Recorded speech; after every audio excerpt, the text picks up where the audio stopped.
Hey, girlies, I'm Jessica. And I'm Rachel, and you're listening to the Game Day Girlies.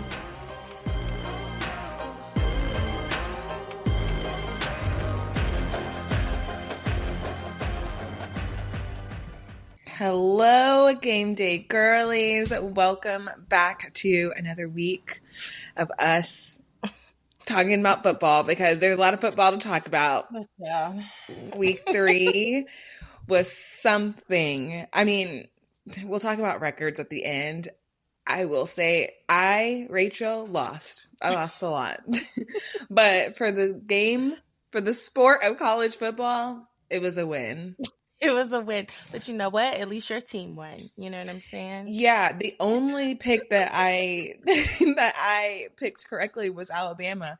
Thank God, because it could have gone the other way. But I'm not mad at the quality of the games and the football that was played. I would much rather me have lost this week and go 1-4 and have a great Saturday of football than for me to have won and it be trash. So, you got to give it up for the game. Yeah. Well, one team that I was not happy with their gameplay was obviously Clemson.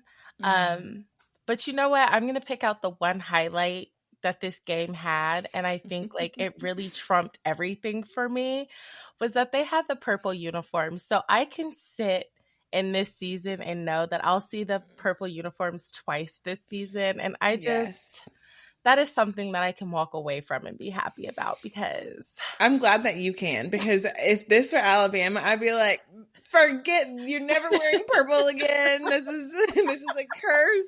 You cannot wear purple outside of the one game that you're supposed to. But I'm so glad that your heart is happy about this. I was so happy. I literally like turned on the game and I was like, oh my God, it's purple. And my dad was like, don't the colors like look better this week? I said, like on the TV. I said, it's because they're in purple. Like it's the purple. So despite that, though, they did lose to Georgia Tech in a last walk-off field goal by Georgia Tech. And honestly, Clemson, you deserved this. Like, the way you played deserved the result that you got. So, like, I mean, I'm not mad. It is what it is. Y'all need to figure it out, step it up. As a fan, as an alum, I want better. Yes. Y'all need to do better. So now this is the game I said that could shake up. I picked Clemson, obviously, because I was 1-4. But this was the game I was like, you know what? Georgia Tech could do a little something. And there's something about them. It's just something about Georgia Tech playing at home in the middle of the day in Atlanta. Like, I don't know. There's just they do a little something. Yeah, they just do it better. I don't know. But my one game that I did pick correctly was Wisconsin at Alabama. I wish that we could say that we mollywopped them, but we did not. The score 14-38. Yeah, it's not going to cut it. We have a bye this week, and then we play Georgia. So y'all need to I don't know what y'all need to do. Y'all need to rest, to practice really hard, because I don't know if y'all saw what I saw with this next game, Georgia at Tennessee, but Alabama, it's not looking good for you if you play the way that y'all played against Wisconsin. Yeah. No, that's true. But I feel like this game they were able to like get in a certain rhythm that I felt like we didn't see it in their like week 1 performance, and then that you can't really see in the week 2 performance, or didn't really see because the team that they played. Like obviously they mollywopped, but it's like against a little bit of a competition. So maybe that's a little bit of a silver lining, and also that you get a bye week before Georgia, so you have some more time to like figure it out.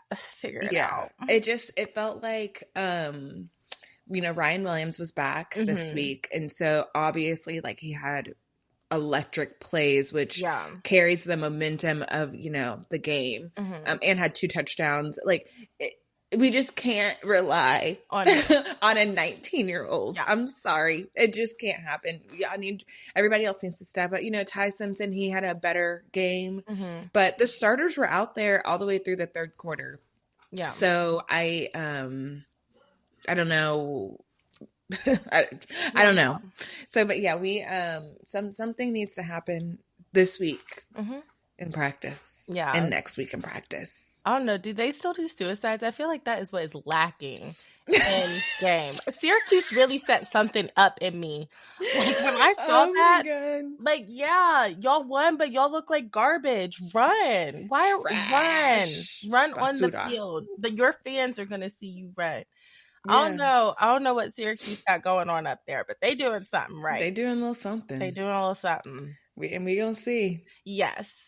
So our next game, which we previously mentioned, Georgia versus Tennessee. And this game, honestly, I was like, okay, Tennessee. Like, okay, Tennessee. And then in true Georgia fashion, they came back and ended up winning. And it ended up being a really, really good game, like really close game in like the third and fourth quarter. And then obviously like overtime. So Tennessee did lose Georgia in a missed field goal in overtime. So the final score was 44-41. Yeah. But I was happy. Obviously, I picked Georgia, but I did say I felt like it was going to be a closer game than what it was. Well, or like what I guess I thought it was going to be. I don't know. But I thought it was going to be a good game because like Tennessee has been playing well. And they played well in this game. I mean, not much defense going on towards the end there, but generally, there wasn't a lot of defense here. Fair. I mean, the score was over 80 points. Yeah. Total score. So, but I felt like Tennessee has been playing well. I don't know, they look good to me, so I just thought it was going to be a close game, and it ended up being. But Georgia really scared me there in the first half, not going to lie. I was like... when I was watching this game and I saw Tennessee come out, hard and fast, I knew that Georgia was going to win because it wasn't sustainable for Tennessee they scored 21 points in the first quarter. Yeah. That's not sustainable. And it just became Kirby Smart's teams are, they kind of like set the pace and they will just outlast you. And that's what happened here. Yeah. And I knew from the moment that the second quarter started, I said, oh yeah, Tennessee's going to run out of gas. And they did. Yeah. And it also, I picked Tennessee. My dad's a Tennessee fan. Even though I don't, he's from Memphis. I'm like, anyways. And he just like despises Alabama. My professional opinion was that I thought that Tennessee was going to do a little something, especially because what I did not realize is that Tennessee hasn't beaten Georgia in 8 years. Yeah, I also didn't realize that till they were talking about it. I was like, oh. And this was the game. If they were going to do it, this was the game. Yeah. Like, they were at Rocky Top. Like, they were at Tennessee. They started off strong. They have, like, the personnel. They just couldn't get it done. Yeah. So, another team that couldn't get it done, South Florida at Miami. Now, I know I picked South Florida. And that was in rare form. That was their one time that y'all were going to get me. Yeah, I was about to say, that was rare form for you. I know. And I was trying to give them the benefit of the doubt, but obviously I need to be looking out for myself moving forward because, y'all didn't do nothing. There was a lightning delay, so, that happened. But otherwise, South Florida lost to Miami 12-49. Yeah, there's not much here to talk about. Yeah. I do have a question for this one. So because after this, USF dropped out of the top 25, which I want to note, like, they are not playing with the rankings this season. Like, oh yeah, you're getting dropped, you're dropping out, like, no games are being played, and I appreciate that. But also I feel like, anyway, they dropped out of the top 25 after this loss. So I feel like, is this loss more of a testament to how good Miami is playing, or was USF a little bit overrated and higher ranked on their two earlier season wins? I think that I think that there's probably a little bit of both here, because I do believe that the voters are, I think what happened last year around Indiana specifically is we're seeing it play out this year, because last year Indiana won. They had some good wins, good-ish wins. I wouldn't call them good wins, but they had some good-ish wins, but they kept winning, and then they stayed being talked about, and then the committee got and we all know what happened there. Now this year, I agree with you. The voters are like, at the first sign of something stinking, you're getting up out of there. Yeah. We're not letting you hang around that much. I will say that South Florida's 2 wins earlier this season, so against Boise State and Florida, and then we also saw the way that Florida played this week.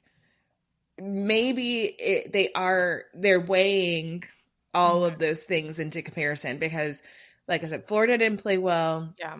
They actually played like trash. Yeah. If we're being honest. Yeah. And then obviously USF didn't play well.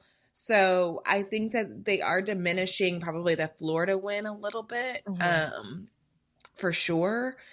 And as we see, like the rankings, the preseason rankings, everybody came in. All the chips are falling. Yeah. So I do believe that it's probably a little bit of both of USF's like being a little bit overrated in those first 2 weeks, and then also like just Miami playing well and definitely setting the tone. Like they were like, we're not gonna leave anything to be misconstrued. Like we're gonna have a statement win. Nobody can say that it was close or whatever it was. Yeah. Fair. Okay, our next game, another game with no defense. And quote from my resident Notre Dame fan said, Notre Dame couldn't stop a nosebleed. Texas A&M at Notre Dame. So Notre Dame lost 41-40. I didn't catch this whole game. I was like in and out because I was at a birthday dinner. But what I did see, I was like, where is the defense? Like, what are we doing, people? Like, no. What is going on? Why are there 80 point games? Like, what's going on? Yeah, I don't even know what the over-under was for specifically Georgia, Tennessee, and Texas A&M, Notre Dame. But I surely know it wasn't 80 points. Yeah, at all. So I don't know what we're doing here, but A&M, y'all surprised me because one, this was like a must-win game for Notre Dame. Yeah, like they're already talking about how Notre Dame can't get into the playoff now. Yeah, well, I mean, they can't. Probably, I won't say can't because a lot can still happen, but. Well, I mean, it makes it very, very hard because they can't win a conference championship. Right. Like, that is really you already have 2 losses, and this is we're going into week 4, and you've had a bye already. Yeah. And your schedule is not looking any easier. So, unless they literally win out and kill every team that they play, it's not looking very good for them. But again, A&M really surprised me with this game because there was a little bit there where I was like, okay, here they go. They're gonna choke. Yeah. They're gonna choke. Yeah. They're gonna do what they usually do, but they did. They held did out. A little something. And a road win, I feel like, is such a bigger testament to me because for you to go out and do it on the road, and a ranked win on, that's just bigger to me. So they also surprised me. So good for them. But the Bush household was unwell. I'll say that. I can imagine. The Johnson Reams household was thankfully good. Since LSU figured it out against Florida, but it wasn't good. I was sending thoughts and prayers to you guys. Yeah, thank you so much. Yeah. Well, we already talked about a couple other notable games, but we already talked about USF at Miami, but we also had Vandy, who beat South Carolina at South Carolina. Yeah. Not just beat, but they whooped them. Vandy won 31-7. And, but our question is, was the dropout of South Carolina out of the top 25 warranted, since their QB1, Mr. Sellers, was out the majority of the game? I don't even know why he was out of the game. He got injured? Was that what happened? There was a hit. It ended up being a penalty, and I think he went into like concussion protocol. Oh, yeah. So he just ended up being out the rest of the game, and so their QB2 came in. Yeah. Yeah.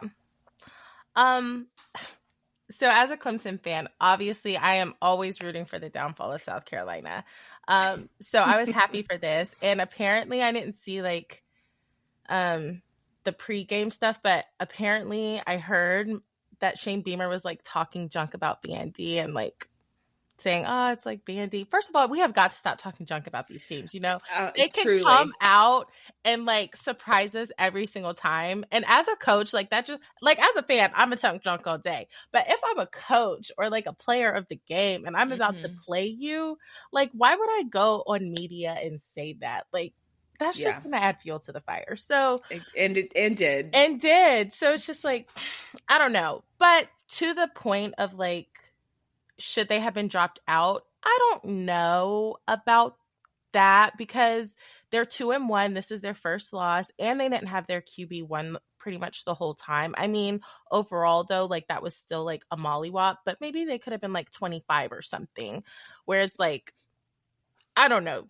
I just felt like that's a poor overall judgment when you don't have like your full strength of the team, especially as Lenore Sellers is right now trending for Heisman candidacy, like looking at their early Heisman candidate. He's one of them. So it's like, if I don't have my Heisman candidate in, obviously it's going to be a different pace of the game.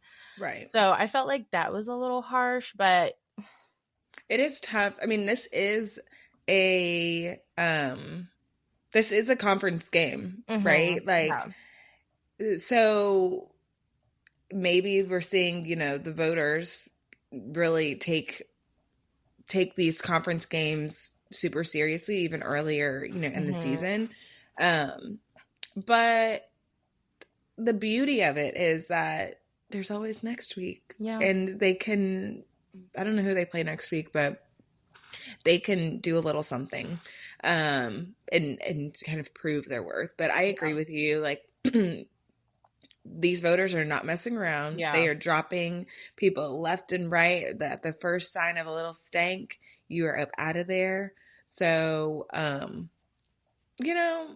I'm not mad at that. It makes you play for real. Like, don't go out there and play around. Like, right. So it's a long season, but it's a short season. Yeah, it really is. But those are all of our games for the week. It was fun. It was interesting.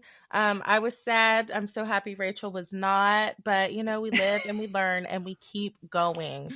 We keep going. But something interesting this week that I saw for the first time this week, and Rachel and I were texting about, is the new ACC play call transparency booth.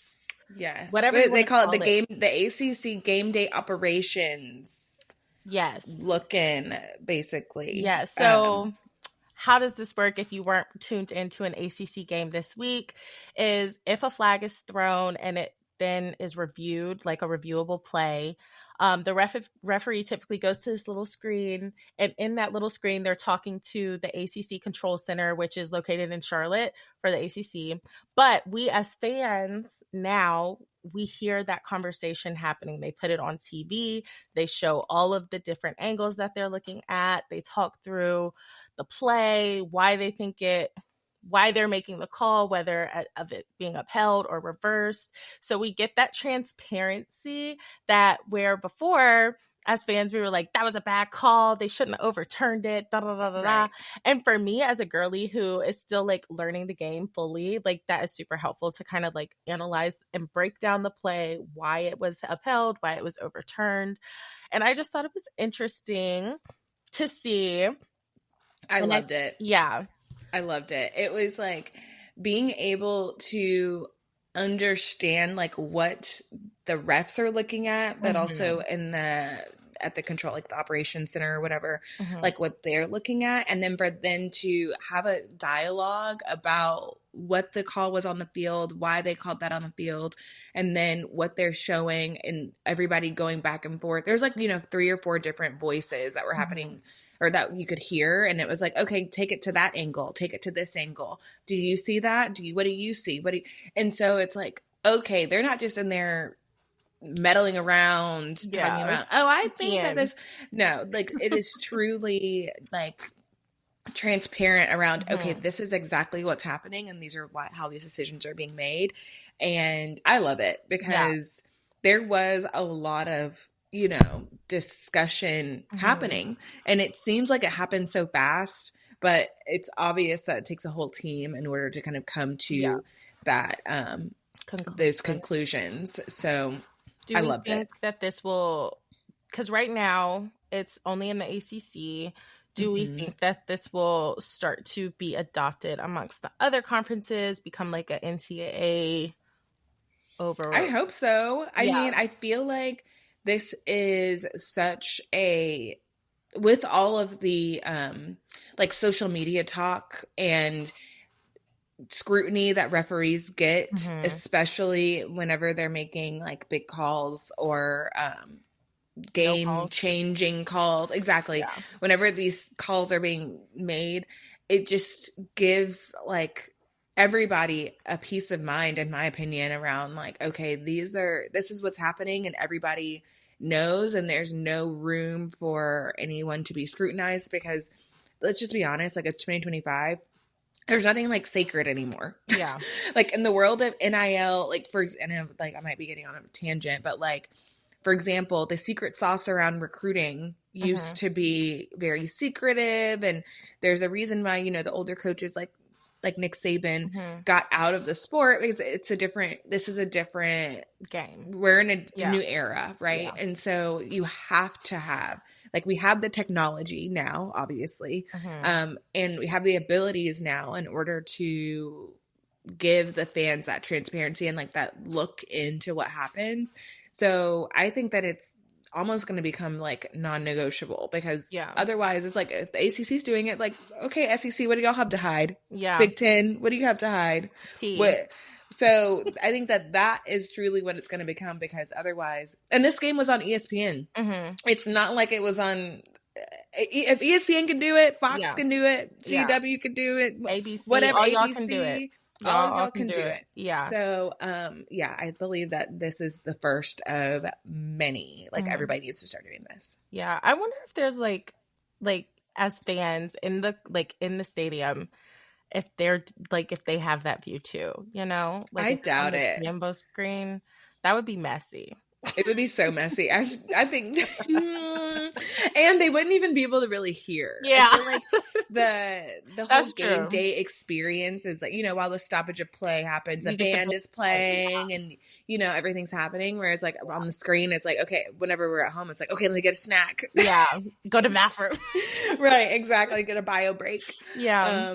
So yeah, I feel like whenever you're there, then to preserve that kind of game day experience for sure. Fair. But I loved it. I said, but they are the main ones that need to be knowing what's going on, because they be the ones throwing the stuff on the field. Throwing on the field. Yeah. Yeah. They need the transparency. I mean, I love it, but they need it, respectfully. Yes, truly. But I loved it. I thought it was super interesting. And I said, the ACC got something going for them, Yeah. The trend somewhere. Trailblazing somewhere. We love that. So shout out to that. I love it. I love it. Well, I'm excited. Hopefully, the 4 big conferences get on board and kind of, because they are all doing the same thing. Yeah. Like in Birmingham, the SEC team is sitting there doing the same thing. So I don't know why we wouldn't have that insight, but you know, I'm looking at everybody sideways now because now I know you can do it. What are you hiding? I've seen it. What are you hiding? What are you hiding? So we'll see, but let us know what your thoughts are. I think I'm very interested to hear about maybe we can post on our Instagram this week, like one of the clips, because it was like really insightful. Mm-hmm. So definitely look out for that. All right. So we're going to get into our week 4 picks and, some picks that we have. I'm just thankful Alabama has a bye this week. So I get some peace. However, we played Georgia the week after that, so we take the time. Take your time to just relax, relate, release, because you'll need to preserve it for the following week. Yeah, thank Jesus for this time, because I don't know if I'd make it without it. All right, so our first game, we have number 17 Texas Tech at number 16 Utah. This is going to be big noon Fox. Mm-hmm. I hate big noon on Fox, but whatever. This is the Big 12, so whatever. I am picking. Oh my God, I have so many friends that went to Texas Tech, and they're going to be mad at me. I also feel like Texas Tech is the team that they just figure out wins. Mm-hmm. I don't know why. I don't know how. And oh my God, am I going to go against my better judgment again this week? Whatever. I'm here for the plot. I'm picking Texas Tech. Okay. I'm picking a road win for the Raiders. You know, they're not going to have their tortillas to throw on the field, but I do believe that they are going to come through. Just because, you know, why not? Yeah, why not? I'm picking Utah. Because they're home, and I think this is a close matchup anyway. Like, looking briefly at both of them play so far this season, like, I feel like they're comparable, like, pretty evenly matched, and so I agreed. The home team is going to have the slight advantage here, so that's why I'm going with Utah, but I think this will be a close game. I mean, yeah, so that's where I'm at. Our next game is Syracuse at Clemson. Child, at least we're home. So mind you, guys, I know I've been talking a lot of junk about my team, but there's never ever going to be a day where I go against them. So I'm picking Clemson. However, I would like to note Syracuse is slowly and surely building up, and they can come in and slit you in the throat. We tend to have issues with Syracuse, like we've had it in the past. So I don't know. Luckily it's a new game and we're home. But yeah, I'm picking Clemson. I'll never not pick them, but I can talk about them, but you can't. True. Truth. Amen. You know, that's all that needs to be said, honestly. Like, it's biased over here, okay? Openly biased, okay? Don't talk about our teams. Only we could talk about our teams, okay? All right. With that being said, now I do believe that Clemson is going to pull out a win here. So I'm picking Clemson. Okay. I believe that Dabo, he's gonna... There's something that he does, you know, after a loss like that, like y'all had last week. Mm-hmm. There's just something that usually happens. And I do believe that he's going to have it. Now, I'm not the biggest Dabo fan. Let's just be, I think he's a little too old school. Mm-hmm. And, you know, he needs to get into the portal. The game is getting away from him a little bit. Yes. That is my only, like, irk with Clemson is, like, I feel like Dabo either...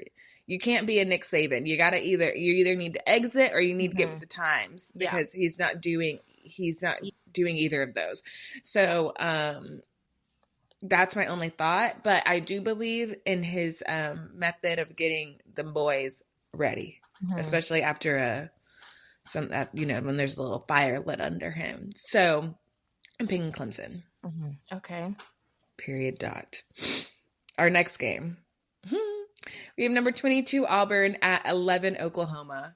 As an Alabama fan, I will never pick Auburn. Ever, ever, ever.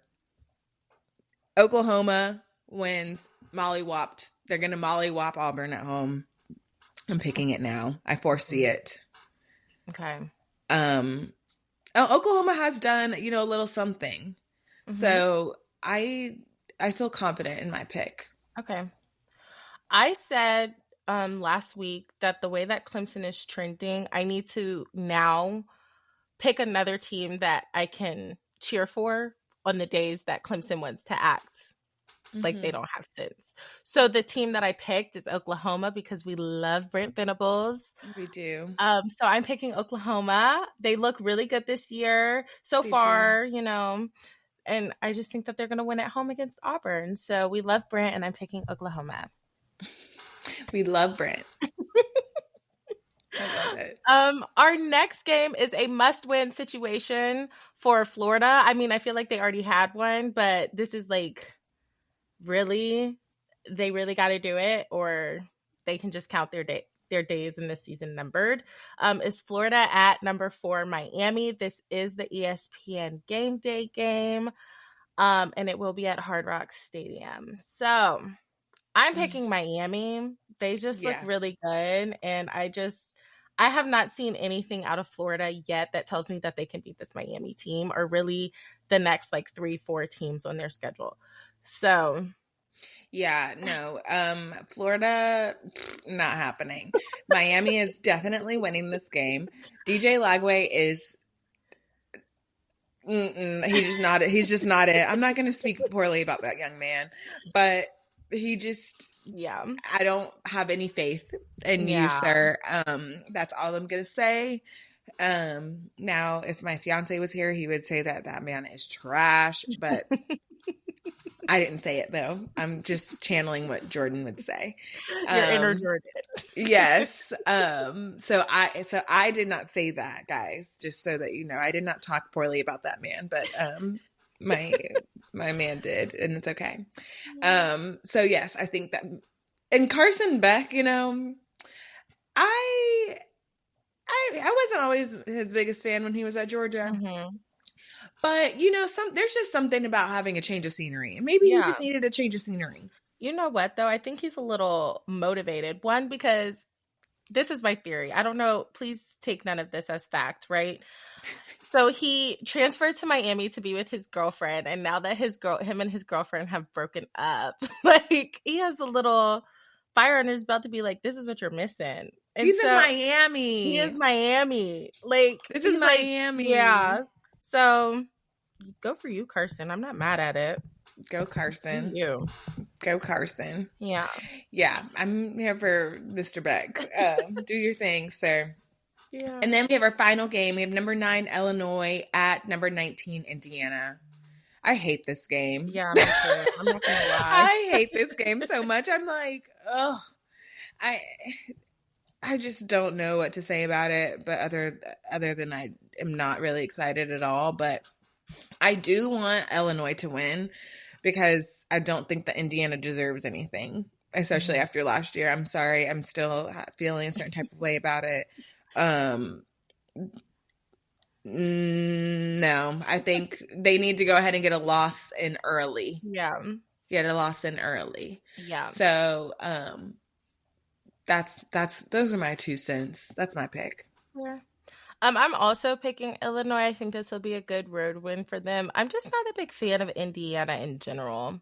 I feel like Indiana and Wisconsin, I don't know what it is about those 2 teams. They just never sit right in my spirit. So I just, I'll never pick them, I don't think. If I did last year, ignore what I said. Just, like, ignore me. But this is a new season. This is a new season. A new season. Like, yes. I can't pick them. So I'm picking Illinois, and it'll be a good road for them and a bad home loss for Indiana. Yeah. Just need to go ahead and get Indiana up out of there. And I want to hear any more talk about them. You got all that you're going to get last year. Sorry. You're done. You're done. Yes. So yes, our record from last week, Rachel went 1-4. I went 3-2. This will always keep track every week. And like we said last week, we went to see your picks. We have loved seeing them online. So just keep reposting, do your pick, and you will get a chance to win your choice of swag at the end of the season. And we're so excited to give that out to you guys. But yeah, it has been a crazy, crazy week. I'm ready to relax, relate, and release this week so I can cry on my couch on Saturday. Oh my God. No, you guys you're gonna get it. It's gonna be good. Don't worry. Yes. The only reason why I won't be crying is because we don't have a game. So just know. I'm here for you, sis. Supporting me. I'm here for you, sis. But yes, continue. And also use our fan pick sticker on Instagram. Yes. I think you can actually use it on Facebook too now. But if you go to the highlight on our page, and you can use the sticker whenever you make your picks, so that way we can see them all. But yes. And it's like fun to do have a little sticker on there. I thought it was cute. I think she's adorable. Actually, we should actually get them like made. We should get stickers made.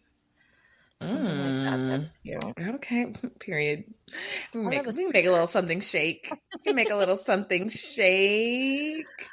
But that is all we have for you today, girlies. We will be back next week. Stay tuned this week for our episode to drop and our picks on the weekend.